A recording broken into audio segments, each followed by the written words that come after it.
Article 22 of the Universal Declaration of Human Rights. The dictator Xi Jinping and the dead letter. Everyone, as a member of society, has the right to social security and is entitled to realization, through national effort and international cooperation and in accordance with the organization and resources of each state, of the economic, social, and cultural rights indispensable for his dignity and the free development of his personality.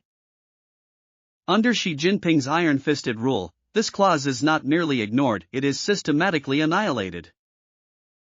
In a state where power is hoarded by one man and enforced by a sprawling security apparatus, the idea of dignity and free development becomes laughable.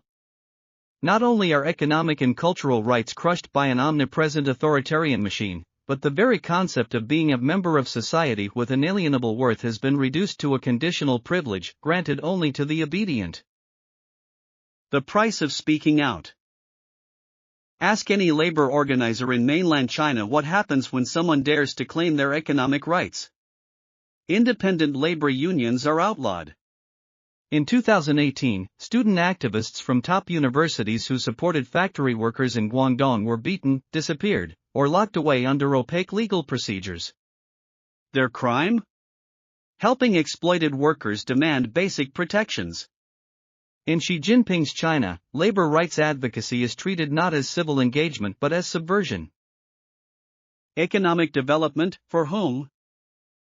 Xi Jinping endlessly chants slogans about common prosperity, but under his rule, wealth is concentrated in the hands of state-controlled oligarchs and obedient conglomerates, while individuals who fall through the cracks are tossed aside like waste.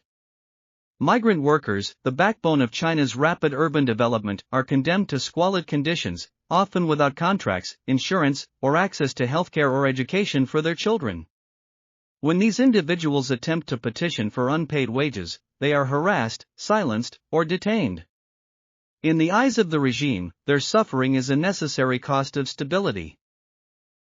Forced silence in the name of harmony. The so-called social credits system is a Kafkaesque surveillance mechanism that punishes individuals for thinking and speaking freely. Express a critical opinion, or support a cause not approved by the state, and you may find yourself banned from buying train tickets, blacklisted from employment, or denied social benefits. This isn't just repression, it's social engineering at the molecular level, a digital straitjacket wrapped around every individual's neck. Cultural death by 1,000 cuts. Cultural rights, supposedly guaranteed under Article 22, have been twisted into loyalty tests. Artists, writers, filmmakers, even comedians, are expected to serve the Chinese Communist Party line. Step out of bounds, and your work is deleted, your platform erased, your name rendered toxic. Under Xi Jinping, creativity is not a human right but a CCP-controlled asset. No wonder China's cultural landscape is increasingly sterile, overrun by patriotic kitsch and personality cult propaganda. Xi Jinping, the arsonist in the palace. Xi Jinping has fashioned himself as the infallible core of the CCP, a god-emperor draped in Marxist jargon. He has gutted term limits, crushed civil institutions, and turned a nation of 1.4 billion individuals into hostages of his personal ambition. He demands total control over not just the economy and the media, but over human development itself. This is not governance. It is occupation.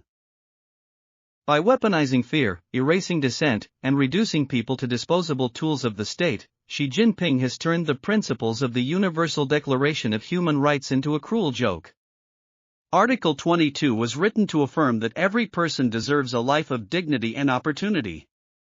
Xi Jinping has made it clear. In his China, you are entitled to nothing. No dignity. No security. No future. Just obedience.